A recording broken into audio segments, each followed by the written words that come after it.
Space Shuttle Atlantis prepares to come home. Its crew has spent the last 12 days assembling the International Space Station. Then something happens that no one expects.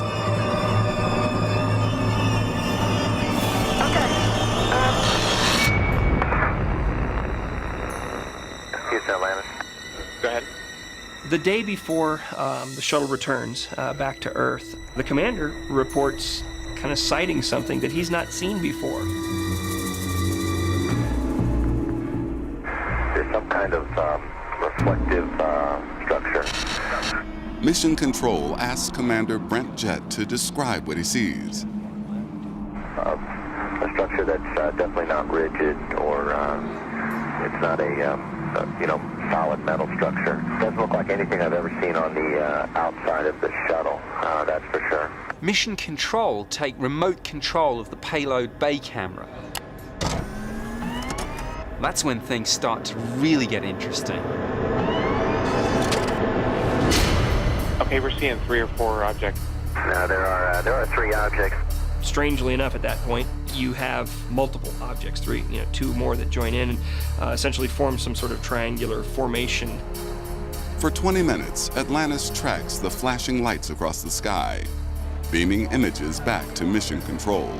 They're going over the video that you guys sent down. Video is looked at right away, and engineers jump on it right away. Find out what it is. When news of the sightings reaches the media, it causes a sensation. Everyone's buzzing about these 3 objects that we're seeing. We're awash with stories about unexplained craft, but when you get these from astronauts, you pay a little bit more attention. In the lore of what are termed unidentified flying objects, one of the most iconic shapes in all of that is the triangle, so this fits the bill. Based on the way the objects are moving, NASA assumes this is space debris reflecting the sunlight. You are flying through a vacuum, so things that are out in space will generally tend to hang out together. Having 3 objects, you always have a triangle. But not everyone agrees with the official explanation. NASA's explanation of space junk, to me, is just, just ridiculous.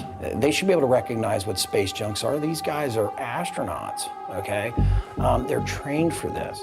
But NASA really does suspect they're tracking space junk. And they're worried. Because 3 years earlier, shuttle debris brought down the Shuttle Columbia.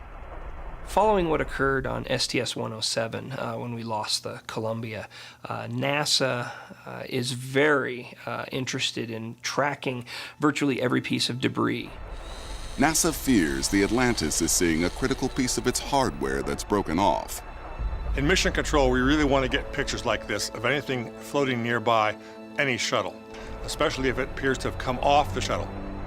This kind of warning that was missed in 2003 are the warnings you want to get every time, and you want to find them out, you want to see them, you want to report them, and you want to react to them. Unsure what these unidentified objects are, NASA doesn't take any chances. They've decided that based on this project that we saw, that we're going to wave off tomorrow. So our next deorbit opportunity is going to be on flight day 13. Atlantis, we copy.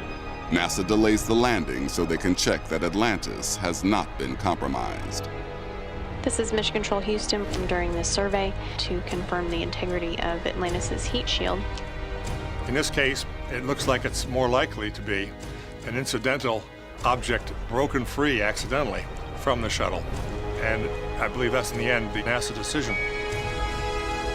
One day after first sighting the mysterious flashing lights, STS-115 is finally cleared to land.